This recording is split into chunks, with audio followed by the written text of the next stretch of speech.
farming may be unfamiliar to most Europeans, but there's a growing movement to change this.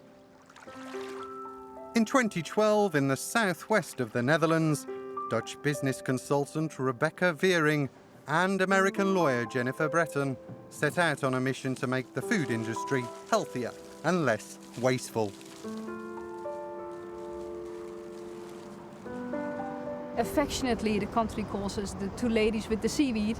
But essentially, we were really entrepreneurs looking at like how can we start creating food that is healthy for people and that is responsible and that is tasty. And then one day we heard the word seaweed and we thought, hey, wait a minute, there's something going on there. Over the years, the small farm has grown by constantly improving its methods. Remaining true to its organic roots, it's now 5 times its original size. Today, a team are harvesting several tons of seaweed using a hydraulic crane they designed themselves.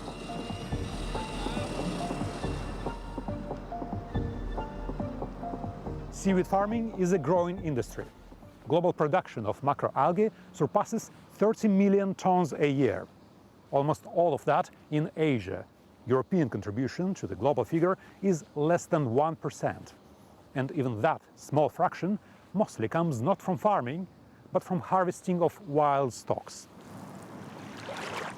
Why was nobody farming? Because if you want to farm in Europe, you have to do it sustainably.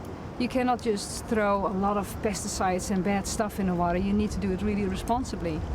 Well, that was exactly what we liked. We thought, okay, the more difficult it is, okay, let's make that work. The Seaweed farm has made sustainability its guiding philosophy and USP. Unlike cheaper imports, their seaweed is locally grown in a protected natural area with no added chemicals. Every tide feeds it with nutrients from the North Sea and nearby fish farms. The most important thing is sunlight. Sunlight and nutrients. And for the rest, it's all nature. The fish and other creatures that live here are very happy with the seaweed. They have a sort of a symbiosis, so they work together, of course. And yeah, it works very good. You see, it's a good crop this year. This particular marine plant, Saccharina latissima, or royal kombu, has a range of possible uses, from cosmetics to fertilizers and biofuels. But the farmers believe its taste and health properties make this seaweed even more valuable as a food. It's so subtle, you cannot really describe the taste. You would have to experience it to explain the taste to people. I cannot explain it. It's slightly silty. It's almost like a salad. Yeah, it's a salad. Yields largely depend on the quality of seedlings planted on floating cultivation lines in the autumn. Seaweed doesn't produce its own seedlings. It seeks to maximize its chances by buying them from a specialized breeding company. Hottimer is a fast-growing Dutch supplier of seedlings. It works with seaweed farmers in many countries.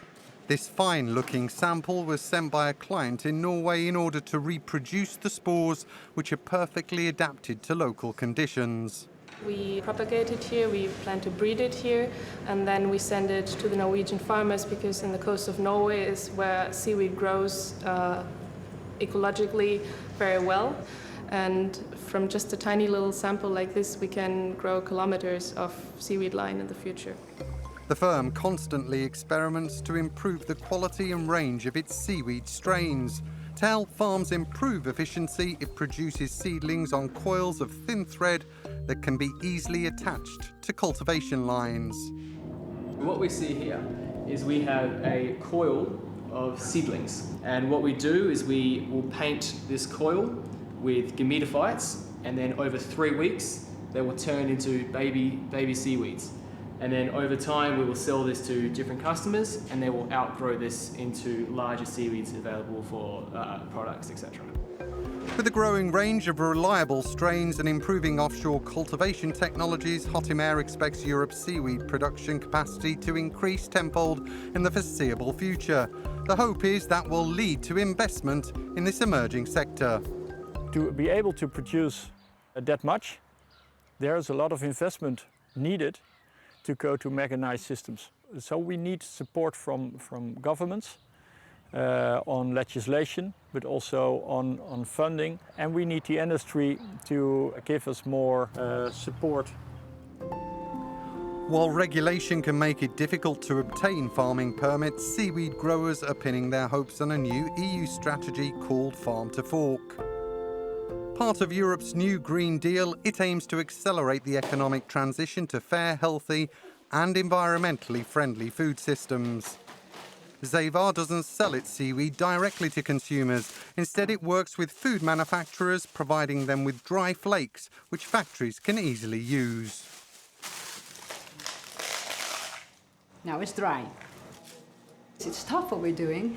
We're not making a lot of money. We need to put a lot of effort into the market to convince food producers, please use it, try it, give it a try. Just try it with your sauces or with your spices, or try it in your chocolate drink, or try it as a tea, or try it as an herb.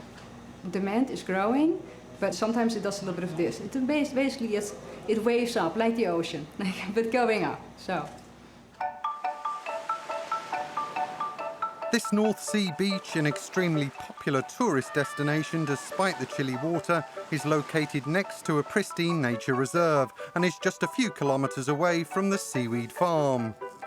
A seaside restaurant here serves so-called Dutch weed burger produced by a local company. The burger is vegan and it includes seaweed. De weedburger is een streekproduct, er zit zeewier in. The algae is locally sourced and it adds to the umami taste. It also helps the burger patties hold their shape better and replaces added salt, which I think is a good thing.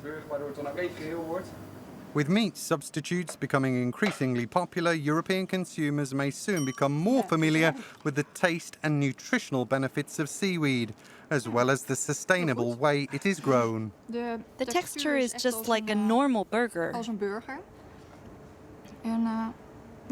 a bit salty.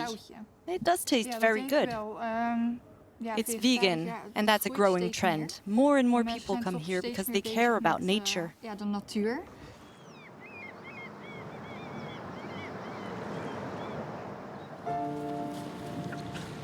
We do see change. It just goes very slowly, you know.